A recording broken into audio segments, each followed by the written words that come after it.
Ah, salut tout le monde. Ah bah oui, qui dit été dit retour des monstres de l'été, forcément. Et justement, j'étais en train de penser à ça. En règle générale, quand il y a deux licences de monstres super connues, on a souvent tendance à se dire, tiens, ce serait pas mal qu'ils se foutent sur la gueule. Alors des films comme ça, il y en a déjà eu, hein, Alien vs Predator, Freddy contre Jason. Et le film dont on va parler aujourd'hui, Lake Placid vs Anaconda. Lake Placid vs Anaconda est un téléfilm américain sorti le 25 avril 2015 et réalisé par deux mecs qui ont fait que des nanars. L'histoire se passe à Black Lake, dans une réserve où vivent des crocodiles protégés. Dans un camion manifestement garé quelque part dans Jurassic Park, un groupe de scientifiques travaillant pour Sarah Murdoch, une riche héritière PDG de Wexel Hall Corporation, joue à l'apprenti sorcier sur des anacondas et des crocodiles. Alors vous allez voir, c'est très simple. L'orchidée de sang dont on parle dans Anaconda 2 possède la particularité, si on mélange son extrait avec une hormone sécrétée par un anaconda, de devenir une fontaine de jouvence. Sauf que chez l'homme ça marche pas, à moins d'y rajouter une hormone sécrétée par un crocodile d'une espèce spécifique qui vit comme par hasard à Black Lake.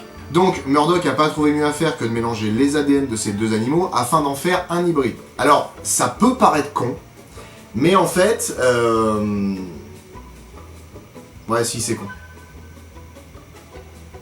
Pour choper les crocodiles, ils sont aidés par Bickerman, un chasseur de crocodiles qui, a priori, a perdu son œil, son bras et sa jambe dans le dernier film Lake Placid. Et justement, le croco qu'ils viennent de capturer en a ras le sac à main d'être attaché à une table, alors il se libère, se fait un petit casse-dalle, et libère les 3 anacondas avant que le camion n'explose, ouvrant d'ailleurs une brèche dans la clôture de la réserve, laissant d'autres crocodiles sortir. Et comme il va falloir justifier que plein de gens meurent dans le film, la réserve se trouve juste à côté d'une ville touristique.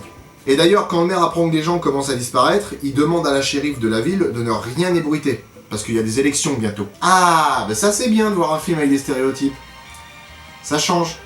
En fait, s'il est aussi relou avec la shérif, c'est parce que à ce moment-là du film, on croit qu'une jeune fille a disparu. Donc du coup, il a pas envie que ça s'ébruite. Mais en fait, non, elle a pas disparu, elle va bien. Hein. C'est juste qu'elle est partie avec son mec et elle a pas prévenu sa mère. D'ailleurs, elle a l'air d'avoir passé un super bon moment. Hein.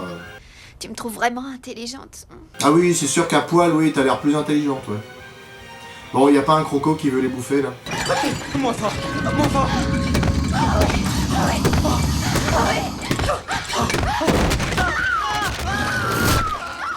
Un crocodile qui était caché sous le lit, bah allons.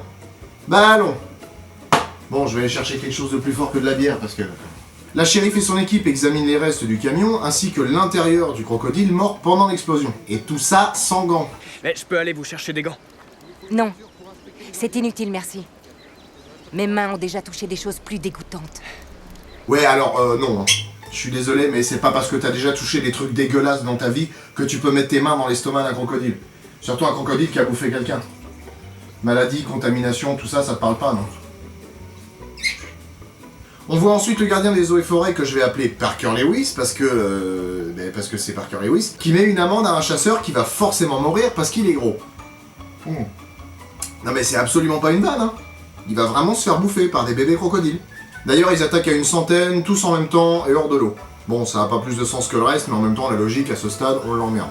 Parker va donc devoir faire équipe avec la shérif pour stopper les crocodiles et sauver sa fille, qui arrive justement en ville pour passer du temps avec ses copines de fac au bord du lac. Les crocodiles, comme vous vous en doutez, vont faire un véritable carnage, ils vont attaquer un hors-bord, bouffer quelques nanas sur la plage et même dans leur voiture. D'ailleurs, au passage, si le cadreur pouvait arrêter de filmer le cul des nanas, on pourra peut-être voir les crocodiles. Ça te ressemble pas de dire ça. Ça doit être l'alcool, ça me fait dire les conneries. Au passage, je me permettrai de souligner l'intelligence des nanas qui baissent leur vitre quand une d'entre elles se fait bouffer. Des fois que ça les aiderait à mieux voir. Et arrive le moment où un anaconda s'en prend à un crocodile. Et nom de Dieu, je ne pensais pas voir ça un jour. L'anaconda serre tellement fort que le crocodile explose. Et gratuitement, hein. L'anaconda surgit nulle part, fait péter le croco et se tire. De son côté, la méchante et son équipe cherchent désespérément la femelle anaconda, avant qu'elle ne ponde ses œufs. Et manifestement, ils sont sur la bonne piste, puisqu'une mue de la femelle tombe sur Bickerman. Enfin, une mue. Moi j'aurais dit une bâche, mais après... Ils perdent tour à tour 2 hommes de main qui les accompagnaient. Il est mort. Oh, sans déconner. Il a de la famille? Il a une sœur. Envoyez-lui des fleurs. Allons-y. Tu te rends compte que c'est une vraie psychopathe, j'espère. Moi j'aurais dit une connasse, mais a priori on n'a pas la même perception des choses. D'ailleurs c'est tellement une connasse qu'elle va faire un sale coup à Jim qui va se faire bouffer par un croco. De leur côté les filles tombent sur la femelle anaconda qui écrase une voiture avec une nana dedans.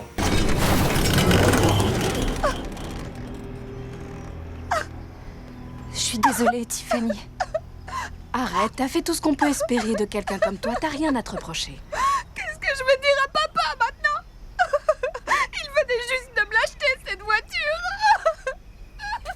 Alors je dois dire que la blague est nulle. Hein? C'est là. Ah merde. Alors je dois dire que la blague est nulle et mal placée, mais j'avoue qu'elle m'a fait sourire. Mais par contre l'anaconda est toujours là, hein, vous devriez vous barrer.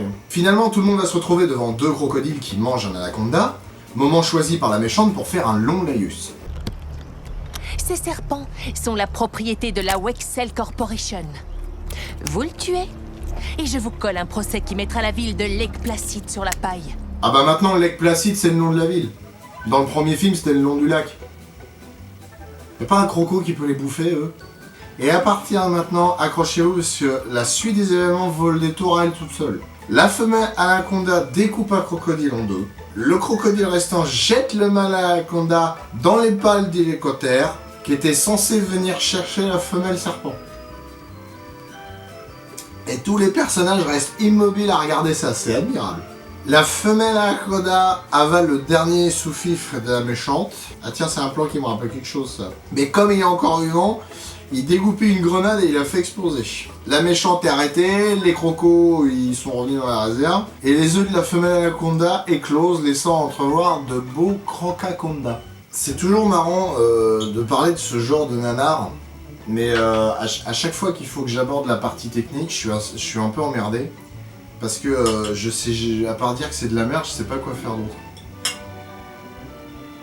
La mise en scène et la direction des acteurs est une catastrophe, comme dans tous les films de ce genre. Bon, il y a des nichons et du cul, histoire de maintenir le public à flot, mais ça marche pas terrible. Les scènes d'action sont aussi molles qu'un chamallow. La musique a absolument aucun intérêt.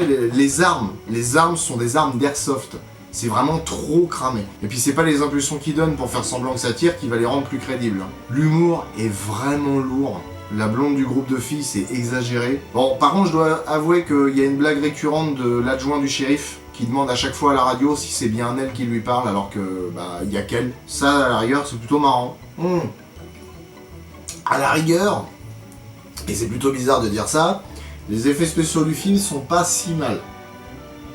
J'explique.